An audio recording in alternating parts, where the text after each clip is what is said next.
நமஸ்காரம். முதற்கண் அனைவருக்கும் அனுமத் ஜெயந்தி நல்வாழ்த்துக்கள். ரொம்ப அழகான ஒரு மாலை வேலை. வழக்கம் போல் ஸ்ரீவசத்தில் எல்லா விதமான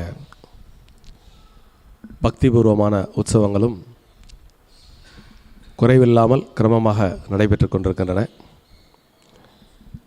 இன்றைக்கி அடிஷ்னலாக நம்ம கௌஸ்துபத்துலேயும் அனுமத் ஜெயந்தி உற்சவம் இன்றைக்கி கொண்டாடப்பட்டது. கௌஸ்துபத்தில் வாங்கின ஸ்ரீவசத்தில் வசித்து கொண்டிருக்கக்கூடிய ஸ்ரீவத்சவாசிகள் அங்கே சென்று சத்தம் போடாமல், எனக்கே தெரியாது, இல்லைன்னா காலம்பரம் அங்கேயும் போய் கலந்துட்டுருப்பேன். அழகாக ஜம்முன்னு பண்ணி எனக்கு ஃபோட்டோஸ் வந்தது. அந்த ஃபோட்டோஸ் உங்களோட நான் பகிர்ந்துட்டேன்.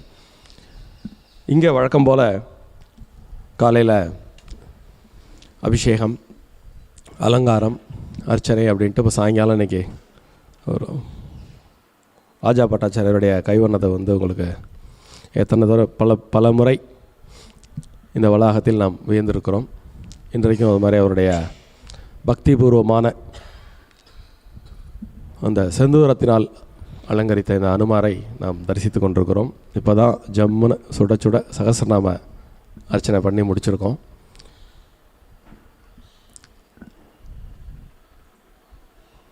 ராமாயணத்தில் அனுமனுடைய பங்கு அப்படிங்கிறது எல்லாருக்கும் தெரிஞ்ச ஒரு விஷயந்தான். எதுவும் ராமாயண கதை யாருக்கும் புதுசு இல்லை. இருந்தாலும் அனுமத் ஜெயந்தியான இன்று அவருடைய ஒரு சில குணங்களை ஸ்மரிக்கலாம் என்று எனக்கு ஒரு 10 நிமிஷம் கொடுத்துருக்கார். ஸோ அந்த 10 நிமிஷத்தில் ஏதாவது உங்களுடன் பகிர்ந்து கொள்ளலாம் என்று அடியேன் விழைகிறேன்.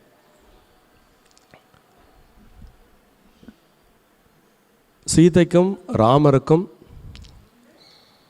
அனுமன் எவ்வளவு மனதிற்கு உகந்தவர் என்பதை நாம் வியந்து வியந்து வியந்து சொல்லிக்கொண்டே போகலாம்.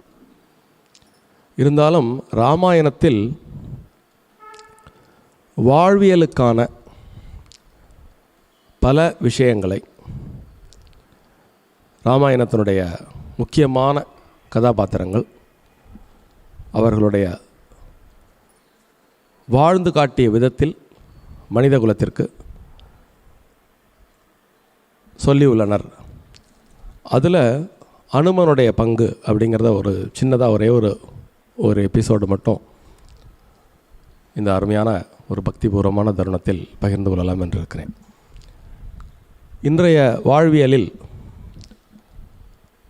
நம்ம ஒரு நல்ல ஒரு இயல்பான ஒரு அழகான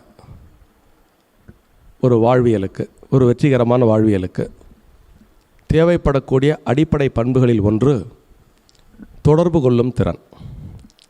அது ஆங்கிலத்தில் எளிமையாக இருக்கும் அந்த வார்த்தை, ஏன்னா அதை நம்ம அடிக்கடி கேட்டதுனால கம்யூனிகேஷன் ஸ்கில் அப்படின்னு சொல்லுவோம் இல்லையா. இந்த கம்யூனிகேஷன் ஸ்கில் அப்படிங்கிறத அனுமன் எப்படி போகிற போக்கில் ஜம்முன்னு ஈஸியாக வெளிப்படுத்தினார் அப்படிங்கிறத நம்ம பார்க்கலாம். உங்களுக்கு எல்லாருக்கும் தெரியும், ராவணன் சீதையை அசோகவனத்திலே கொண்டு வைத்தது முதல் ராமர் எப்பேற்பட்ட ஒரு பிரிவு துயரில் இருந்தார். சீதையை மீட்டெடுப்பதற்கு அவர் என்னவெல்லாம் துயரத்தை அனுபவித்து கடைசியில் அனுமரை அனுப்புறதுன்னு முடிவு பண்ணி, தூதராக அனுப்புறதுன்னு முடிவு பண்ணி அனுமரை சுக்ரீவன் அனுப்பி வைக்கிறார். வெறும் அனுமனை மட்டும் சீதையை தேடுறதுக்கு அனுப்பலை. 4 திக்குகளிலும் சுக்ரீவனுடைய சேனையில் இருந்த மிகச்சிறந்த தலகர்த்தர்கள் 4 திசைக்கும் அனுப்பப்பட்டனர். கிழக்கு, மேற்கு, வடக்கு, தெற்கு அப்படின்னு 4 திசைகளிலும்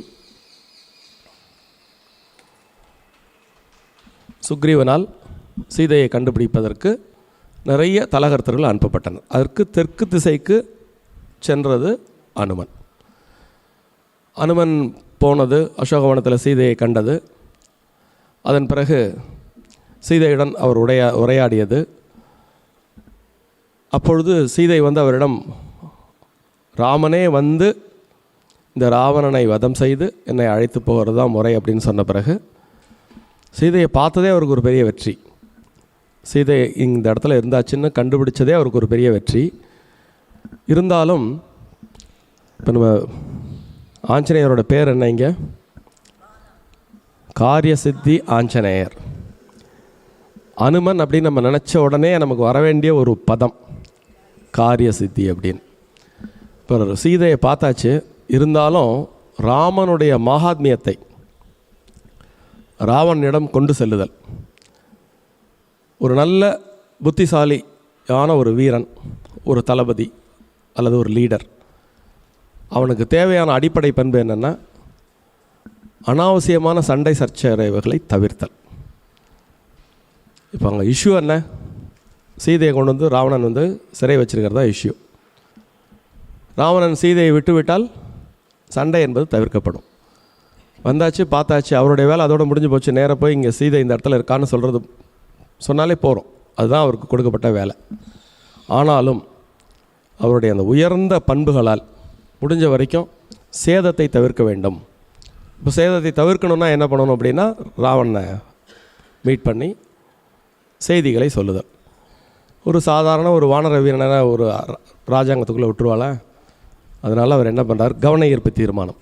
அதுக்காக அசோகவனத்தை அழிக்கிறார். வாலில் தீ வச்சு நிறைய சேதங்களை ஏற்படுத்துகிறார். இந்திரஜித்தோட சண்டை போட்டு கடைசியில் பிரம்மாஸ்திரத்துக்கு கட்டுப்பட்டு ராவணன் முன்பு நிறுத்தப்படுகிறார். அப்போது ஒரு நல்ல வீரன், தூதுவனுக்குரிய இலக்கணம், அவனுக்கு எவ்வளோ பெரிய கோபம் இருந்திருக்கும். நம்முடைய எஜமானனுடைய மனைவியை இவன் தூக்கி கொண்டு வந்தவன், அவனை பார்த்த உடனே ஒரு சாதாரண மனுஷனுக்குனா எவ்வளோ கோபம் வரும். அவன் எந்த விதமான கோபத்தையும் அங்கே வெளிப்படுத்தாமல் மிகவும் அமைதியாக அது ஒரு நிமிஷம் ராவணனை பார்த்துட்டு அசந்து போனாராம்.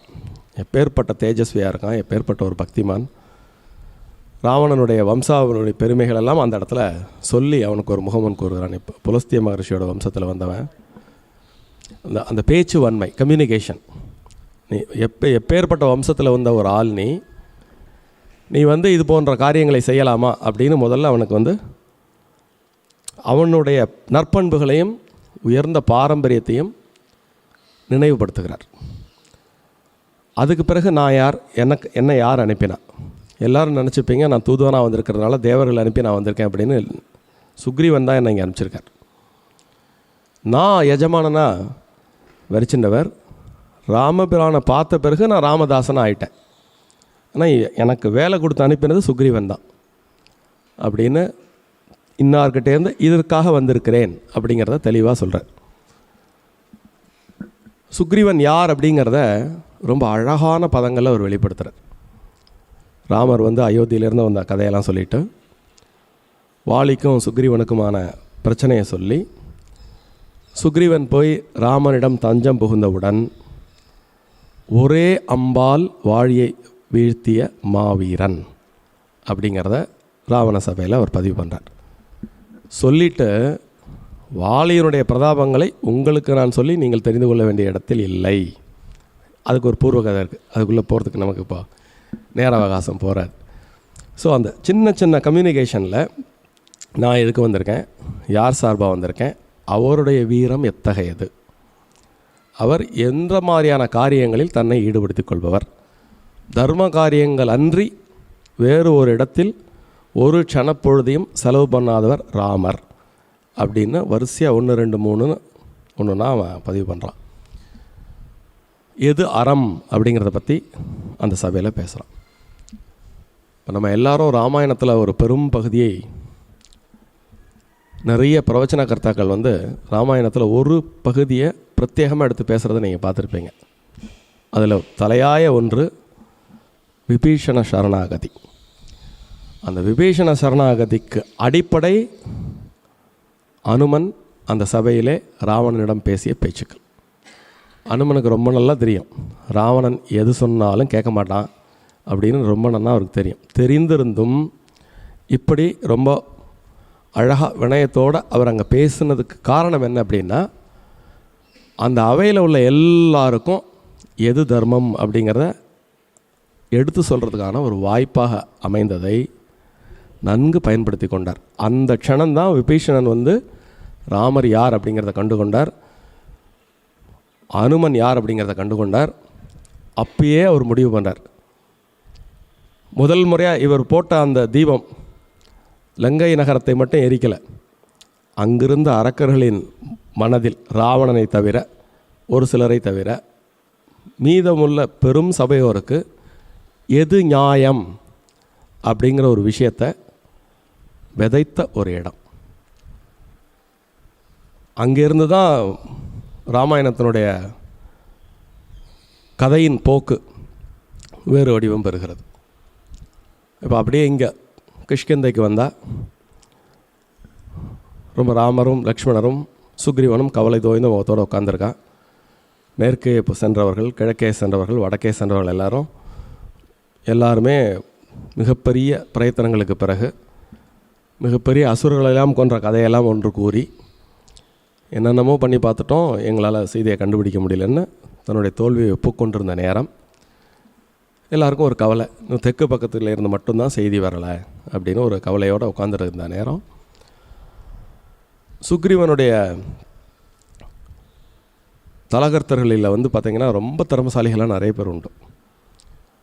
பொதுவாகவே ஒரு ராஜாங்கத்தில் பார்த்திங்கனாக்கா இந்த ஹையர் லெவலில் இருக்கக்கூடிய ஒருத்தருக்கு நம்ம ரெகுலராக உள்ள சில கிங்டமில் எப்படி அந்தப்புறம்னு ஒன்று இருக்கும், அந்த மாதிரி இந்த சுக்ரீவனுடைய ஆட்சிக்கு உட்பட்ட அந்த வனப்பகுதியில் தேன்மலைன்னு ஒரு பகுதி.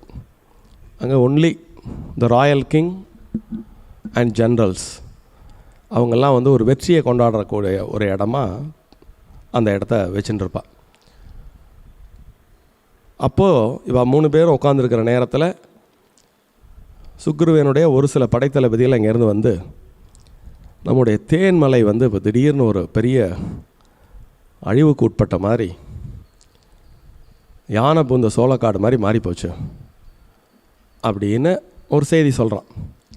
மேலோட்டமாக பார்த்தா இந்த செய்தி என்ன, ஒரு சங்கடமான செய்தி மாதிரி தானே. ஏற்கனவே அவள் கவலையில் உட்காந்துருக்கா, இவளுடைய ஆளுகைக்கு உட்பட்ட ஒரு பகுதி, அதுவும் இந்த ராயல் பீப்புள் என்ஜாய் பண்ணக்கூடிய ஒரு இடம், அந்த இடம் ஒரு அழிவுக்கு உட்பட்டுருக்கிறது அப்படின்னு ஒரு செய்தி வந்த உடனே ஒரு கவலை தானே வரணும். ஆனால் சுக்ரீவனுக்கு பயங்கர சந்தோஷமாயிட்டான். ராமபிரானை பார்த்து சொன்னாரான், நல்ல செய்தியோட அனுமன் வந்திருக்கிறான் அப்படின்னு. உடனே ராமர் கேட்குறாரு, எப்படிப்பா, இன்னும் நம்ம பார்க்கவே இல்லை, அனுமனை பார்க்கவே இல்லை, சொன்னதோ உன்னுடைய தேன்மலையை அழிச்சுன்னு இருக்கான்னு 2 பேர் சொல்கிறா, நீ நல்ல செய்தின்னு சொல்கிறியே அப்படின்னு. சீதை கண்டுபிடிக்கப்பட்டு விட்டால், ஏனென்றால் ஒரு காரியம் முடிவதற்கு முன்பு வெற்றியை கொண்டாடும் பழக்கத்தை கொண்டவன் அல்ல அனுமன். இப்பொழுது அனுமனும் அங்கதனும் ஒரு வெற்றியை கொண்டாடி கொண்டிருக்கிறார்கள், எந்த நேரத்திலும் நமக்கு நல்ல செய்தி வந்துவிடும் அப்படின்னு. இதை இந்த இடத்துல பதிவு பண்ணுறதுக்கு என்ன காரணம்னா, இந்த கம்யூனிகேஷன் ஒன்றா ஒரு செய்தியை ரொம்ப அழகாக கொண்டு போய் சேர்க்கறது. அதன் பிறகு நடந்த கதை அவங்க எல்லாருக்கும் தெரியும்.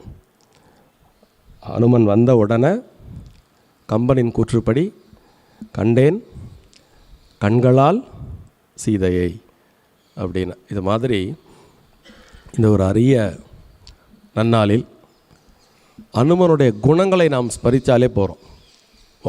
வாழ்க்கையினுடைய மிக முக்கியமான குணங்களில் ஒன்று தொடர்பு கொள்ளுதல்.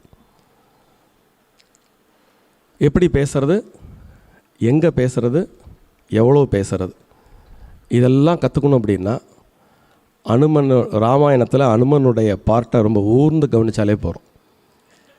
எங்கே பேசணும், எவ்வளோ பேசணும், எப்படி பேசணும், அமைதியாக பேசணுமா, அதிகாரமாக பேசணுமா, மெதுவாக பேசணுமா, வேகமாக பேசணும், இதெல்லாம் நீங்கள் அனுமனுடைய குணங்களை ராமாயணத்தில் நாம் ஸ்மரித்தாலே வாழ்க்கையில் பேச்சு என்பதை பயன்படுத்தி நம் வாழ்க்கையை எப்படி வளப்படுத்தலாம் அப்படிங்கிறத நம்ம தெரிஞ்சுக்கலாம். ரொம்ப சிம்பிளாக சொல்லணுன்னா, பெரிய பெரிய மேனேஜ்மெண்ட் கோர்சஸ் எல்லாம் கற்றுக்கிறத விட அனுமனை ஃபாலோ பண்ணாலே போகிறோம். The best communicator of all ages அப்படின்னு சொல்லிட்டு இந்த ஒரு அருமையான நன்னாளில் உங்களுடன் அனுமன் பற்றி சற்று சிந்திக்க கிடைத்த வாய்ப்பை பெருவாய்ப்பாக எண்ணி மகிழ்ந்து நன்றி கூறி அமைகிறேன். நன்றி.